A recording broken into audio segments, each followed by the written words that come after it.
پوچھ لیں حضرت ختم کرتے ہیں جی. ملتان میں سلسلہ ادریسیہ شیخ امین صاحب جی ان کے معاملات کیسے ہیں؟ بہت سارے لوگ ان کی طرف جاتے ہیں.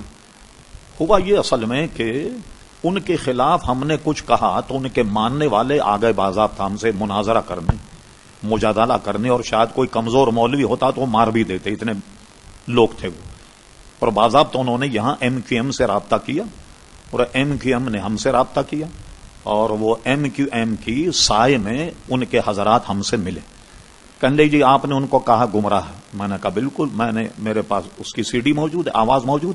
وہ کہتا تبلیغی جماعت ایک اچھی جماعت ہے، اس میں جانا چاہیے. اور اس نے کہا کہ محمود الحسن صاحب کا ترجمہ پڑھا جائے، تفسیر جو شبیر احمد جو ہیں وہ ان کی پڑھی جائے. سارے ہم نے ثبوت دیے، بلکہ ہمارے پاس اس کی آواز ریکارڈنگ موجود ہے کہ وہ اللہ اور اس کے رسول کا نائب اپنے آپ کو سمجھتا. اللہ کا بھی نائب ہے، اس کے رسول کا بھی نائب. معاذ اللہ یہ کہتا کہ بغیر حضور سے پوچھے تو میں کوئی بات ہی نہیں کرتا. ہاں میری اتنی حضوری ہے کہ حضور کے دربار سے حکم پاتا ہوں تو تب میں اس کی وہ بات کرتا ہوں. تو اس طریقے سے وہ نہایت گمراہ آدمی ہے، لوگوں کو بچنا چاہیے. اور کراچی میں رہا، یہاں ایک عرصے تک کراچی نارتھ آباد میں رہ کر کے گیا ہے، اور اس کے بعد ملتان چلا گیا. یہاں جو لوگ اس کے پاس جاتے تھے تو انہوں نے بتایا کہ کوئی آدمی اگر ٹوپی یا امامہ باندھ کے آتا اس کو اتروا دیتا، کہتا ادھر ہو تم اس لائق ہو کہ امامہ باندھ ٹوپی پہن. ایک دفعہ انہوں نے کیا کیا، رمضان میں 10 رکعت تراویح پڑھائی اور حجرے میں گھس گئے. کہنے لگے وہ دوسری پڑھانا اتنی ضروری نہیں، آپ کی طبیعت چاہے تو پڑھ لیجیے گا. تو بالکل گمراہ آدمی، اس کی محفل میں بھی جائیں. پھر اس پر ہم نے ابھی کتابچہ بھی چھاپا ہے اور اس کو باضابطہ فیس کیا. پھر انہوں نے اپنا مریدوں کو ایک اپنی آواز ریکارڈ کرا کر مجھے بھیجی، اور اس میں یہ لکھا کہ آپ سن لیں، یہ بات سوائے میرے کوئی نہیں کہہ سکتا ہے آپ سے. میں نے کہا چیک سنیں کیا ہے وہ. کہنے لگے اللہ اور اس کے رسول نے اپنے دربار سے آپ کو نکال دیا، اور یہ بات سوائے میرے کوئی نہیں کہہ سکتا. سمجھے، یہ بھی کہتا کہ حضور نے اپنے دربار سے آپ کو نکال دیا، اور یہ بات صرف میں کیسا ہوں. اور زیادہ کچھ بک بک تھی. میں نے سوچا ان لوگوں سے کیا کہا جائے. یہ تو بیچارے جو عقیدت مند ہیں وہ تو بے وقوف لوگ ہیں. وہ تو لوگ ایسے ہیں کہ گوہر شاہی جو ہے اس کے ماننے والے بھی آپ کو مل گئے.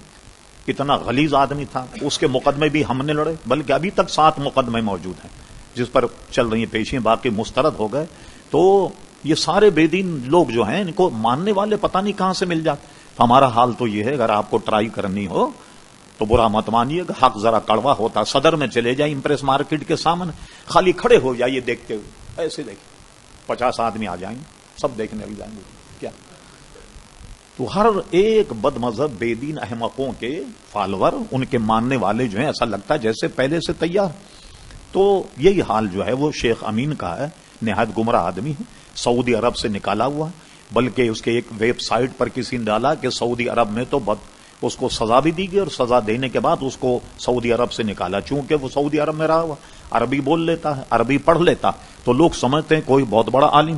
جب ہمارے پاس آئے تو ہم نے کہا آپ کے پیر کا شجرہ بتائیے کیا. سمجھے، شجرہ بتائیے. وہ ادریسی شجرہ کہلاتا ہے.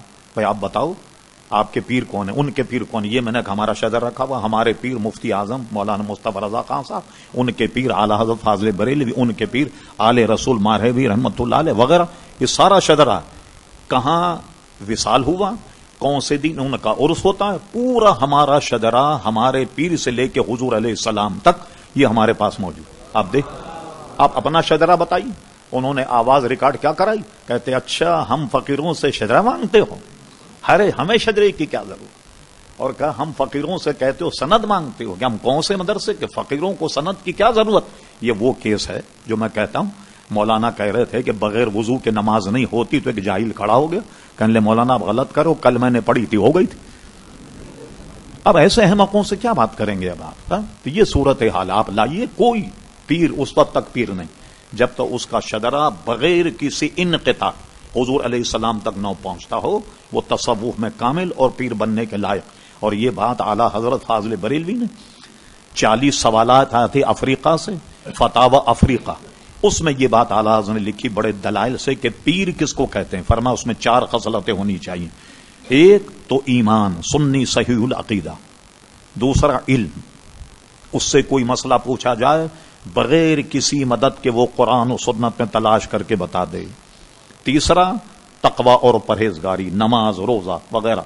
چوتھا اس کا سلسلہ بغیر کسی انقطاع کے بیچ میں سے نہیں ٹوٹے اور حضور علیہ السلام تک پہنچ جائے. یہ 4 شرطیں جس میں نہیں ہوں وہ پیر بننے کے لائق نہیں ہے. تو وہ ادریسی سلسلہ ہے، وہ پتہ نہیں ہوا میں 7ویں آسمان پر 6ٹے آسمان پر، اللہ ہی بہتر جانے. تو یہ سارے لوگ ہیں اور ہمیں حیرت تو ان کے ماننے والوں پہ ہوتی ہے کہ ان کے ماننے والے ایسے کہ آپ کی جان لے لیں، قتل کر دیں آپ کو. ایسے مسائل اور معاملہ اور بہت ضخیم ریکارڈ ہمارے پاس موجود. ایک پنڈی کا ایک شخص ہے، میں نام نہیں لیتا اس کا، اس نے مجھے فراہم کیا اور کہا کہ وہ میری شکل نہیں جانتے کہ میں نے آپ کو ریکارڈ فراہم کیا، ورنہ میرے قتل کرنے کے لیے وہ رات دن تلاش کر رہے ہیں. میں اس لیے بچا ہوا ہوں کہ وہ میری شکل نہیں جانتے، اس لیے آپ بھی جب بات کریں تو میرے حوالے سے مت کیجیے گا، میں پنڈی میں رہتا ہوں. سارا ریکارڈ اس نے ہمیں فراہم کیا اور ہمارے یہاں کچھ اس کے معاملات چھپے بھی اور ہم کوشش کرتے ہیں کہ لوگ اس کے فتنے سے محفوظ رہیں. باقی اللہ تبارک و تعالی جو ہے وہ بہتر جانتا. جی پوچھیے.